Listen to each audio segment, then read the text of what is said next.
大家好，我哋係晚安莉莉，好多謝大家支持我哋嘅《如果花火可不消散》呢首歌。嚟到我哋嘅第二首歌啦，今次我哋想用一個快啲嘅 tempo 去做一首不一樣嘅情歌。呢一首歌講緊嘅嘢就係有好多美好嘅事物，我哋都希望佢係永恆，但係最後佢都係一瞬即逝，就好似我當年嗰段感情。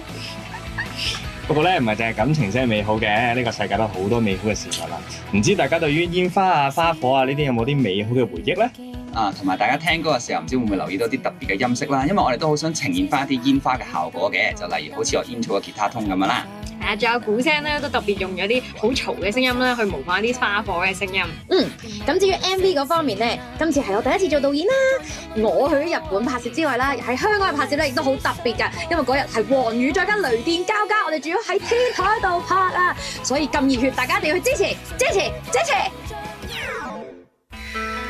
你知唔知有時望住啲煙花，我會以為自己見到你。如果可以同你睇一次